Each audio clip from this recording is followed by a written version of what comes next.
ഹിറ്റ്ലറിന്റെ സ്വന്തം നാടാണ് ലിൻസ്. അവിടെ യഹൂദർ വളരെ കുറച്ചു മാത്രമേ ഉള്ളൂ. അവരെല്ലാവരും തന്നെ ജർമ്മൻ വംശജരും ജർമ്മൻ ഭാഷ സംസാരിക്കുന്നവരുമാണ്. എന്നിട്ടും എന്തുകൊണ്ടോ യഹൂദരെ കുറിച്ചുള്ള ഒരു ഭയം ആ നാട്ടിലുണ്ടായി. ഹിറ്റ്ലർ ആദ്യമായി വിയന്നയിലേക്ക് പുറപ്പെടാൻ ആലോചിക്കുമ്പോൾ അവന്റെ അമ്മ പറഞ്ഞത് അവിടെ യഹൂദരും ജിപ്സികളുമുണ്ട്, സൂക്ഷിക്കണമെന്നാണ്. വിയന്നയിൽ താമസിക്കുന്ന കാലത്താണ് ഹിറ്റ്ലറുടെ ഉള്ളിലുണ്ടായിരുന്ന ജൂതവിരോധം എന്ന വിഷത്തിന് വേണ്ടത്ര വെള്ളവും വളവും കിട്ടിയത്.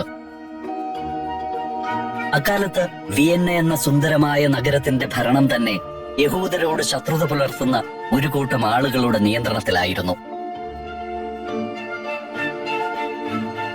വിയന്നയിലെ ജനസംഖ്യയിൽ ഒരു ചെറിയ വിഭാഗം മാത്രമാണ് യഹൂദരെങ്കിലും അവർ പ്രബലരാണ്. സമ്പന്നരും സാംസ്കാരികമായി മേൽക്കൈ നേടിയവരും. ഓസ്ട്രോ ഹംഗറിയുടെ ചക്രവർത്തിയായ ഫ്രാൻസ് ജോസഫിന് യഹൂദരോടുള്ള പ്രത്യേക അടുപ്പം അവരുടെ പ്രാമാണ്യത്തെ കൂടുതൽ മിഴിവുള്ളതാക്കി. അദ്ദേഹമാണ് സ്വന്തം സാമ്രാജ്യത്തിൽ മറ്റുള്ള ജനങ്ങൾക്കുള്ളതിന് തുല്യമായ അവകാശം യഹൂദർക്കും നൽകിയത്. ബൊഹീമിയ, ഹംഗറി, ചെക്കോസ്ലോവാക്യ, ജർമ്മനി തുടങ്ങി പല പ്രവിശ്യകളെയും പ്രതിനിധീകരിക്കുന്ന വിഭാഗങ്ങൾ അവരവരുടെ നിലനിൽപ്പിന് വേണ്ടി ഫ്രാൻസ് ജോസഫ് ചക്രവർത്തിയെ ബുദ്ധിമുട്ടിച്ചപ്പോൾ രാജ്യത്തെ മറ്റൊരു ന്യൂനപക്ഷമായ യഹൂദർ ഒന്നടങ്കം അദ്ദേഹത്തിനൊപ്പം നിന്നു. ആ ബന്ധം കൂടുതൽ ഊഷ്മളമാക്കാനായി 1869 ചക്രവർത്തി ജെറുസലേം സന്ദർശിക്കുകയും അവിടെയുള്ള യഹൂദ പ്രതിനിധികളെ കാണുകയും ചെയ്തു. ഹിറ്റ്ലർ വിയന്നയിലെത്തുമ്പോൾ രാജ്യത്തിന്റെ നിയമനിർമ്മാണ സഭയിൽ ധാരാളം യഹൂദർ അംഗങ്ങളായുണ്ട്. വിയന്നയുടെ സാംസ്കാരിക ലോകത്ത് അവരുടെ സജീവമായ സാന്നിധ്യവുമുണ്ട്. എങ്കിലും ഇതേ കാലത്ത് തന്നെയാണ് കാൾ ലുഗാറെ പോലെ യഹൂദരെ ശത്രുക്കളായി കാണുന്ന ഒരാൾ വിയന്നയുടെ മേയറായി നഗരം ഭരിക്കുന്നത്. ഫ്രാൻസ് ജോസഫ് ചക്രവർത്തിക്ക് താല്പര്യമില്ലാതിരുന്നിട്ടും തെരഞ്ഞെടുപ്പിലൂടെ അയാൾ അധികാരത്തിലേക്ക് വരികയായിരുന്നു. ലുഗാർ തന്റെ ഭരണകാലത്ത് നഗരത്തിലെ പ്രധാനപ്പെട്ട പദവികളിൽ നിന്നെല്ലാം യഹൂദരെ നീക്കം ചെയ്തു. വിയന്നയിലെ ഫാക്ടറികളിൽ യഹൂദരെ ജോലിക്കെടുക്കുന്നതും നിരോധിച്ചു. വിയന്നയിലെത്തി നഗരത്തിലെ രാഷ്ട്രീയം പരിചയപ്പെട്ടു തുടങ്ങിയപ്പോൾ ഹിറ്റ്ലറെ ഏറ്റവും അധികം ആകർഷിച്ചത് കാൾ ലുഗാറിന്റെ പ്രസംഗങ്ങളാണ്. യഹൂദരെ കടന്നാക്രമിക്കുകയും വംശീയമായി അധിക്ഷേപിക്കുകയും മാത്രമല്ല, മറ്റു വിഭാഗക്കാർ നേരിടുന്ന എല്ലാ പ്രശ്നങ്ങൾക്കും കാരണം അവരാണെന്ന് പറഞ്ഞു വെക്കുകയും കൂടി ചെയ്യുന്ന വാക്കുകൾ. അതിന് ആ നഗരത്തിൽ ധാരാളം ആരാധകരുണ്ട്. ഹിറ്റ്ലറും അവർക്കൊപ്പം ചേർന്നു. ലുഗാറിന്റെ ക്രിസ്ത്യൻ സോഷ്യൽ പാർട്ടിയോടും ഹിറ്റ്ലർ അനുഭാവം പുലർത്തി. കിഴക്കൻ യൂറോപ്പിലെ യഹൂദരുടെ സ്വാധീനം ക്രിസ്ത്യൻ ജനവിഭാഗങ്ങൾക്കുമേൽ ഉണ്ടാകുമോ എന്ന് ഭയപ്പെടുന്ന കൂട്ടരാണവർ. ഹിറ്റ്ലറിനെ ആകർഷിച്ച മറ്റൊരു രാഷ്ട്രീയ പ്രസ്ഥാനം പാൻ ജർമ്മൻ നാഷണലിസ്റ്റ് പാർട്ടിയാണ്, മറ്റൊരു ജർമ്മൻ ദേശീയവാദ പാർട്ടി. വിയന്നയിലെ ഓർഹോമിലാണിപ്പോൾ ഹിറ്റ്ലറുടെ താമസം. അവിടെ വരുത്തുന്ന പത്രങ്ങളെല്ലാം ഹിറ്റ്ലർ വായിക്കും. രാഷ്ട്രീയ പാർട്ടികൾ ഇറക്കുന്ന ലഘുലേഖകളും നോട്ടീസുകളുമെല്ലാം തേടിപ്പിടിച്ചു കൊണ്ടുവന്ന് വായിക്കുന്നതും പതിവാണ്. പതുക്കെ അയാൾക്ക് വായന ഒരു ഹരമായി മാറി. ലൈബ്രറിയിൽ പോയി ജർമ്മനിയുടെ ചരിത്രത്തെയും ഇതിഹാസത്തെയും കുറിച്ചുള്ള പുസ്തകങ്ങൾ തെരഞ്ഞുപിടിച്ചു കൊണ്ടുവരും. ചിലപ്പോൾ നീഷയെയും ഹെഗലിനെയും പോലുള്ള പ്രധാനപ്പെട്ട തത്വചിന്തകരുടെ പുസ്തകങ്ങൾ എടുക്കും. അതിന്റെ ഏതെങ്കിലുമൊക്കെ ഭാഗങ്ങൾ വായിക്കാൻ ശ്രമിക്കും. വായിച്ചു നേടിയ വിവരങ്ങളൊക്കെ ഓർഹോമിലെ അന്തേവാസികളോടെങ്കിലും പറയണമെന്നുണ്ട്. കേട്ടിരിക്കാൻ തയ്യാറുള്ള ആരെയെങ്കിലും കിട്ടിയാൽ ഹിറ്റ്ലറിന് സന്തോഷമായി. ഓർഹോമിലെ മറ്റൊരു അന്തേവാസിയായ റെയിൻഹോൾഡ് ഹാനീഷിനോട് ഹിറ്റ്ലറിന് കുറച്ചടുപ്പമുണ്ട്. ഇവിടെ എത്തിയത് മുതൽ ഹിറ്റ്ലർ വരയ്ക്കുന്ന ചിത്രങ്ങൾ വിൽക്കാൻ സഹായിക്കുന്നത് അയാളാണ്. വിയന്നയുടെ തെരുവിലെ കൗതുക വസ്തുക്കൾ വിൽക്കുന്ന കടകളിൽ ഹിറ്റ്ലർ വരച്ച ചിത്രങ്ങളുമായി ഹാനിഷ് പോകും. അത് വാങ്ങി വിൽക്കാൻ അവരെ പ്രേരിപ്പിക്കും. അവിടെ കടകൾ നടത്തുന്ന യഹൂദരാണ് ആ ചിത്രങ്ങൾ വാങ്ങാറുള്ളത്. പക്ഷെ അതിനെക്കുറിച്ചൊന്നും സംസാരിക്കുന്നത് ഹിറ്റ്ലറിന് ഇഷ്ടമല്ല. അയാളുടെ രാഷ്ട്രീയ അഭിപ്രായങ്ങൾ ചോദ്യം ചെയ്യുന്നത് ആരാണെങ്കിലും അവരോട് അയാൾ തട്ടിക്കയറും. അവരുമായി ശത്രുതയിലാകും. ഒടുവിൽ ഹാനീഷുമായും ഹിറ്റ്ലർ പിണങ്ങി. അയാൾ തന്റെ ചിത്രങ്ങളും പണവും മോഷ്ടിച്ചു എന്നാരോപിച്ച് കോടതിയിൽ കയറ്റി. വിയന്നയിലെ ജീവിതകാലത്തെ ദാരിദ്ര്യം ഹിറ്റ്ലറിനെ മുഷ്കനാക്കിയെന്നാണ് ഹാനീഷിന് തോന്നിയത്. വിയന്ന എന്ന പഴയ സ്വപ്നം ഹിറ്റ്ലറിന് മടുത്തു കഴിഞ്ഞു. പകരം അയാൾ ജർമ്മനിയെ സ്വപ്നം കാണാൻ തുടങ്ങി. ഇത്ര വർഷങ്ങൾ ചെലവഴിച്ച നഗരത്തിൽ നിന്ന് പിരിഞ്ഞു പോകാൻ ഹിറ്റ്ലറിന് പ്രത്യേകിച്ച് വിഷമമൊന്നും ഉണ്ടായില്ല. വിയന്നയോട് മാത്രമല്ല, സ്വന്തം നാടായ ലിൻസിനോടും ഹിറ്റ്ലറിന് ഒരടുപ്പവുമില്ല. ഇത്രകാലം ഒന്നിച്ചു കഴിഞ്ഞ സ്നേഹിതരോടോ വീട്ടിൽ അവശേഷിക്കുന്ന സഹോദരങ്ങളോടോ പ്രത്യേകിച്ച് യാതൊരു ബന്ധവുമില്ല. പണത്തിനാവശ്യമുള്ളപ്പോൾ നാട്ടിലുള്ള സഹോദരി ഏഞ്ചലയ്ക്ക് കത്തയക്കും. അവരെന്തെങ്കിലും അയച്ചു കൊടുക്കും. ഏഞ്ചല വിവാഹിതയാണ്. അവർക്ക് ഒരു മകനും 2 പെൺമക്കളുമുണ്ട്. അക്കാര്യങ്ങളൊന്നും ഹിറ്റ്ലറിന്റെ പരിഗണനാ വിഷയങ്ങളിൽ ഉൾപ്പെടുന്നതല്ല. ഇളയ സഹോദരി പൗളയെക്കുറിച്ച് ഹിറ്റ്ലർ ഒരിക്കലും അന്വേഷിച്ചതുപോലുമില്ല. സഹാനുഭൂതി എന്ന വികാരം അയാൾക്ക് അന്യമാണ്. എങ്കിലും ആവശ്യങ്ങൾക്ക് വേണ്ടി മറ്റുള്ളവരെ സമീപിക്കാൻ ഒരു മടിയുമില്ല. ഹിറ്റ്ലർ ജർമ്മനിയിലെ മ്യൂണിക്കിലേക്ക് പോകാൻ തീരുമാനിച്ചു. അതിനു മുൻപ് കുടുംബസ്വത്തിന്റെ വിഹിതം ആവശ്യപ്പെട്ടുകൊണ്ട് ഏഞ്ചലയ്ക്ക് കത്തുകൾ എഴുതി തുടങ്ങി. പണത്തിന് അത്യാവശ്യമുണ്ടെന്ന് ആവശ്യപ്പെട്ടുകൊണ്ട് അയാൾ തുടർച്ചയായി ഏഞ്ചലയ്ക്ക് എഴുതി. ഒടുവിൽ അവർ നേരിട്ട് തന്നെ പണവുമായി വിയന്നയിലെത്താമെന്ന് സമ്മതിച്ചു. റെയിൽവേ സ്റ്റേഷനിലെ വലിയ ക്ലോക്ക് ടവറിന് താഴെ ഞാൻ കാത്തിരിക്കും, ഹിറ്റ്ലർ എഴുതി.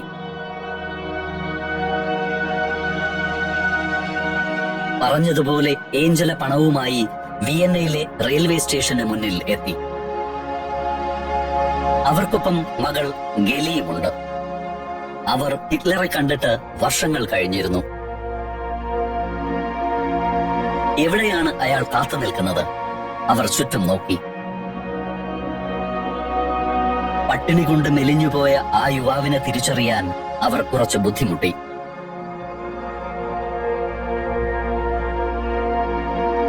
ഒടുവിൽ ഹിറ്റ്ലറെ കണ്ടെത്തിയപ്പോൾ ഏഞ്ചല തെല്ലൊരു ആശങ്കയോടെ ചോദിച്ചു, "നീ വല്ലാതെ ക്ഷീണിച്ചു പോയല്ലോ."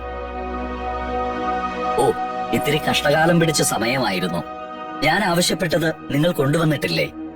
കൂടുതൽ വിശേഷമൊന്നും പറയാൻ നിൽക്കാതെ ഹിറ്റ്ലർ നേരെ കാര്യത്തിലേക്ക് കടന്നു. ഏഞ്ചലയ്ക്ക് ഹിറ്റ്ലറിന്റെ സ്വഭാവം നന്നായി അറിയാം. അതുകൊണ്ട് തന്നെ അയാളുടെ പെരുമാറ്റത്തിൽ വലിയ അസ്വാഭാവികതയൊന്നും തോന്നിയില്ല. എങ്കിലും അവർ ഇങ്ങനെ പറഞ്ഞു, "നീ എന്തെങ്കിലുമൊക്കെ ചോദിക്കുമെന്ന് ഞാൻ കരുതി. നീ നാട്ടിലേക്ക് വരുന്നില്ലേ?" എന്നിട്ട് അവർ മകളുടെ നേരെ കുനിഞ്ഞ് അവളെ ഹിറ്റ്ലറിന് പരിചയപ്പെടുത്തി. "ഇത് നിന്റെ അങ്കിളാണ്, അഡോൾഫ്. അദ്ദേഹത്തോട് ഹായ് പറയൂ." ഗലി നാണത്തോടെ അമ്മയെ കെട്ടിപ്പിടിച്ചു. അഡോൾഫ് ഹിറ്റ്ലർ കുട്ടിയെ താല്പര്യമില്ലാതെ നോക്കി. എന്നിട്ട് ഏഞ്ചലയോട് ഇങ്ങനെ പറഞ്ഞു, "എല്ലായിടത്തും യഹൂദരാണ്. ആർട്ട് ഗ്യാലറികൾ നടത്തുന്നതെല്ലാം അവരാണ്. അത് കാരണം എന്റെ ചിത്രങ്ങളൊന്നും വിൽക്കാൻ കഴിയുന്നില്ല. ഇവിടെയുള്ള പോളണ്ടുകാരുടെ ശല്യം കൊണ്ട് ജോലിയും കിട്ടുന്നില്ല." ഏഞ്ചല ഇത് കേട്ട് ചിരിച്ചു. "എങ്കിൽ നീ നാട്ടിലേക്ക് വരൂ. ലിൻസിൽ ജോലിക്ക് ധാരാളം അവസരങ്ങളുണ്ട്." "നിങ്ങൾ എന്നെ കളിയാക്കുകയാണോ?" ഹിറ്റ്ലർ ചോദിച്ചു. "അല്ല, ഞാൻ കാര്യമായി പറഞ്ഞതാണ്," അവൾ പറഞ്ഞു. "ഇല്ല, ഞാൻ ലിൻസിലേക്കില്ല," ഹിറ്റ്ലർ തീർത്തു പറഞ്ഞു. "പക്ഷേ നിനക്കെന്നും ഇവിടെ തന്നെ കഴിയാൻ പറ്റില്ലല്ലോ." "ഇല്ല, ഈ നശിച്ച നാട്ടിൽ ഇനി അധികം നിൽക്കാനാവില്ല. ഞാൻ ജർമ്മനിയിലേക്ക് പോവുകയാണ്, ഹിറ്റ്ലർ പറഞ്ഞു നിർത്തി. ഏഞ്ചല അവൾ കൊണ്ടുവന്ന പണത്തിന്റെ പൊതി ഹിറ്റ്ലറിന് നൽകി. ഇതുണ്ടാക്കാൻ വേണ്ടി നമ്മുടെ അച്ഛൻ വളരെ കഷ്ടപ്പെട്ടു. നാട്ടിലെ എസ്റ്റേറ്റ് വിറ്റോ പണയപ്പെടുത്തിയോ സമ്പാദിച്ച പണമാണ് അവൾ അയാൾക്ക് കൊടുത്തത്. ഹിറ്റ്ലർ അത് ശ്രദ്ധിച്ചതേയില്ല. 1914 മെയ് മാസത്തിൽ ഹിറ്റ്ലർ വിയന്നയിൽ നിന്ന് ജർമ്മനിയിലേക്ക് തീവണ്ടി കയറി. 24-ാം വയസ്സിൽ. ഹിറ്റ്ലർ വിയന്ന വിട്ടുപോയതിന് മറ്റൊരു കാരണം കൂടിയുണ്ട്. ഓസ്ട്രിയയിൽ നിർബന്ധിതമായി മാറിയ സൈനിക സേവനം ഒഴിവാക്കാൻ വേണ്ടി കൂടിയായിരുന്നു ആ യാത്ര. വിവിധ വംശീയതകൾക്ക് പ്രാതിനിധ്യമുള്ള ഓസ്ട്രിയൻ സർക്കാരിന്റെ സൈന്യത്തിൽ അംഗമാകാൻ ഹിറ്റ്ലർ ആഗ്രഹിച്ചില്ല. പക്ഷേ ഓസ്ട്രിയൻ അധികാരികൾ ജർമ്മനിയിലും ഹിറ്റ്ലറെ പിന്തുടർന്നെത്തി. എന്തുകൊണ്ട് സൈനിക സേവനത്തിന് തയ്യാറാകുന്നില്ല എന്ന് അയാൾ വിശദീകരിക്കേണ്ടി വന്നു. തനിക്ക് വേണ്ടത്ര ആരോഗ്യമില്ലെന്നും യുവത്വം എന്താണെന്ന് അറിഞ്ഞിട്ട് കൂടിയില്ല എന്നുമായിരുന്നു ഹിറ്റ്ലറിന്റെ മറുപടി. അവർ നടത്തിയ ശാരീരിക ക്ഷമതാ പരീക്ഷകളിൽ ഹിറ്റ്ലർ പരാജയപ്പെടുകയും കൂടി ചെയ്തതോടെ ഓസ്ട്രിയൻ സർക്കാരിന്റെ നിർബന്ധിത സൈനിക സേവന ചുമതലയിൽ നിന്ന് ഹിറ്റ്ലർ രക്ഷപ്പെട്ടു.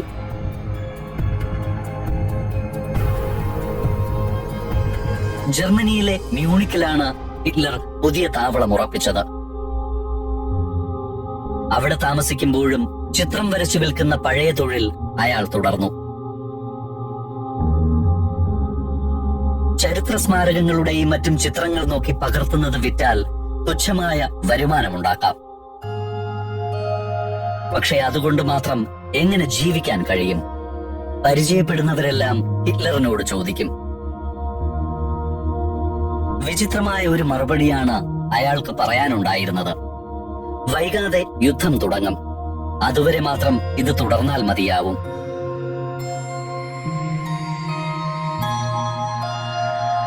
ഹിറ്റ്ലറിന്റെ പ്രതീക്ഷ ശരിയായി.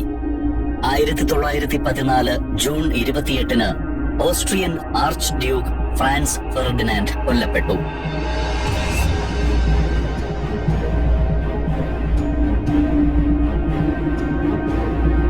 ഓസ്ട്രിയ ഹംഗറിയുടെ മേധാവിത്വത്തെ ദീർഘകാലമായി എതിർത്തുവരുന്ന ബോസ്നിയൻ സെർബ് നേതാക്കളുടെ ഗൂഢാലോചനയാണ് കൊലപാതകത്തിൽ കലാശിച്ചത്.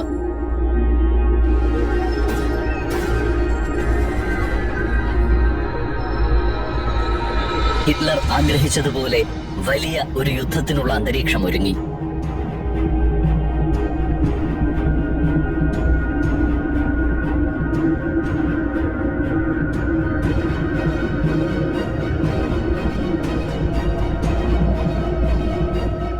വരാൻ പോകുന്ന യുദ്ധത്തെക്കുറിച്ചുള്ള വാർത്തകളാണ് എങ്ങും. തെരുവിലെങ്ങും ആൾക്കൂട്ടം. ജനങ്ങളേറെയും ദേശാഭിമാന പ്രചോദിതരായി യുദ്ധത്തിനൊരുങ്ങുന്നു. ഓഗസ്റ്റ് 1-ാം തീയതി മ്യൂണിക്കിൽ പബ്ലിക് പ്ലാസയിൽ യുദ്ധത്തിന്റെ അറിയിപ്പ് ആഘോഷിക്കാനെന്നോണം ഒരു വലിയ ആൾക്കൂട്ടം ഒരുമിച്ചുകൂടി. ഹിറ്റ്ലറും ആ കൂട്ടത്തിലുണ്ട്. ആ വലിയ ആൾക്കൂട്ടത്തെ ഒരാൾ അഭിസംബോധന ചെയ്യുകയാണ്. യുദ്ധം തുടങ്ങാൻ പോകുന്നു. നമ്മൾ തയ്യാറെടുക്കുകയാണ്. ഇംഗ്ലണ്ടും ഫ്രാൻസും റഷ്യയും ചേർന്ന് ഓസ്ട്രിയക്കെതിരെ യുദ്ധം ചെയ്യാൻ ഒരുങ്ങുകയാണ്. ഓസ്ട്രിയ നമ്മുടെ സഹോദര രാജ്യമാണ്. നമ്മൾ സുഹൃത്തുക്കളുമാണ്. ഈ പ്രതിസന്ധി ഘട്ടത്തിൽ ഓസ്ട്രിയയെ ഉപേക്ഷിക്കാൻ ജർമ്മനി ഒരുക്കമല്ല. നാം അവർക്കൊപ്പം നിൽക്കും. അവരുടെ ശത്രുക്കൾക്കെതിരെ പോരാടും. അതിനാൽ ഞാൻ വീണ്ടും പറയുന്നു, നാം യുദ്ധത്തിനൊരുങ്ങണം. ഒന്ന് നിർത്തിയ ശേഷം അയാൾ ഇങ്ങനെ ഉറക്കെ ആഹ്വാനം ചെയ്തു: ഓസ്ട്രിയയ്ക്ക് വേണ്ടി ത്യാഗം ചെയ്യാൻ തയ്യാറാകൂ. നമുക്ക് സ്വന്തം ജീവിതമല്ല, രാജ്യത്തിന്റെ അഭിമാനമാണ് വലുതെന്ന് തെളിയിക്കൂ. നമ്മളിപ്പോൾ ജർമ്മൻകാർ മാത്രമാണ്. യുദ്ധം, യുദ്ധം, യുദ്ധം, അവർ ആർത്തു വിളിച്ചു. ഹിറ്റ്ലർ ഇതുവരെയില്ലാത്ത ആവേശത്തോടെ ആ വാക്കിനെ ഏറ്റെടുത്തു. മുഷ്ടി ചുരുട്ടി ആകാശത്തേക്ക് ഉയർത്തിക്കൊണ്ട് അയാൾ ഉറച്ച ശബ്ദത്തിൽ പറഞ്ഞു, യുദ്ധം.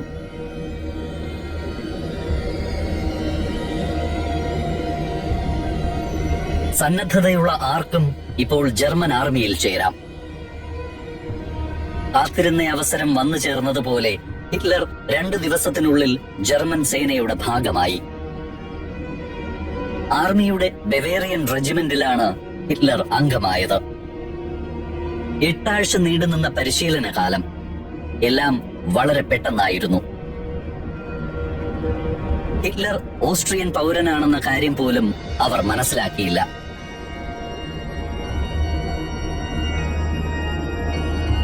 ആർക്കും ഒന്നും അന്വേഷിക്കാനുള്ള സാവകാശമില്ല. യുദ്ധം തുടങ്ങിക്കഴിഞ്ഞു.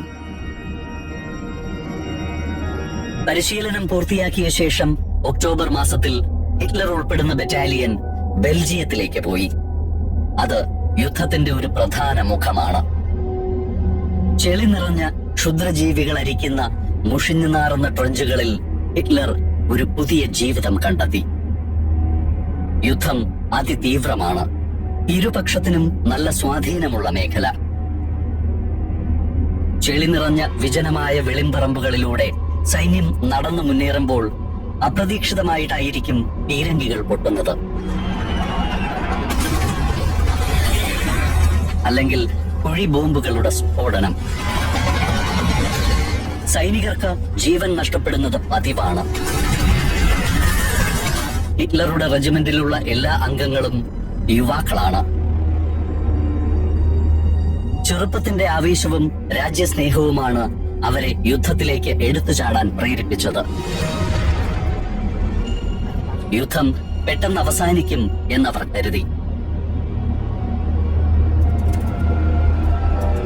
ഹിറ്റ്ലറിന്റെ റെജിമെന്റിൽ ഉണ്ടായിരുന്ന 3000 സൈനികരിൽ 2500 പേർക്കും ജീവൻ നഷ്ടപ്പെടുകയോ വലിയ തോതിൽ പരിക്കേൽക്കുകയോ ചെയ്തു.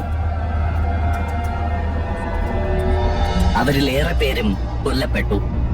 കുറെ പേരെ കാണാതായി. ജീവനോടെ അവശേഷിച്ച പലർക്കും അതിഗുരുതരമായി പരിക്കേറ്റു. ഫ്രഞ്ചുകൾക്കും ക്യാമ്പുകൾക്കും മരണത്തിന്റെ ഗന്ധമായിരുന്നു. എന്നാൽ ഇതിനിടയിൽ നിന്നെല്ലാം ഒരു പോറൽ പോലും ഏൽക്കാതെ ഹിറ്റ്ലർ രക്ഷപ്പെട്ടു. പല സന്ദർഭങ്ങളിലും ഭാഗ്യം കൊണ്ട് മാത്രം വലിയ അപകടങ്ങളിൽ നിന്ന് രക്ഷപ്പെടാൻ അയാൾക്ക് കഴിഞ്ഞു. ഹിറ്റ്ലർ ഒരു ക്യാമ്പിൽ നിന്ന് എങ്ങോട്ടെങ്കിലും മാറി നിമിഷങ്ങൾക്കുള്ളിലായിരിക്കും അവിടെ ഒരു ഷെൽ വീണ് പൊട്ടുന്നതും മറ്റുള്ളവരെല്ലാം അപകടത്തിലാകുന്നതും.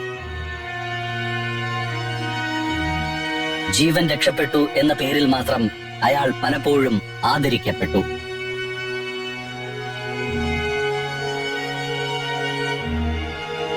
സൈനികൻ എന്ന നിലയിലും ഹിറ്റ്ലർ മറ്റുള്ളവരിൽ നിന്നെല്ലാം വ്യത്യസ്തനായിരുന്നു. അയാൾ ഒരിക്കലും കൂട്ടത്തിൽ കൂടിയില്ല. പട്ടാളക്കാർക്ക് വേണ്ട അച്ചടക്കവും ശീലിച്ചില്ല. അതേസമയം ഹിറ്റ്ലർ സാഹസികമായ ദൗത്യങ്ങൾ ഏറ്റെടുക്കാൻ ഒട്ടും മടി കാണിച്ചില്ല. മരണത്തിൽ നിന്ന് തലനാരിഴയ്ക്ക് രക്ഷപ്പെട്ട സന്ദർഭങ്ങളിൽ പോലും വളരെ അപകടകരമായ ജോലികൾ ഏറ്റെടുക്കാൻ അയാൾ മുന്നോട്ട് വന്നു. അത് ഹിറ്റ്ലറുടെ പ്രത്യേകമായൊരു കഴിവാണ്.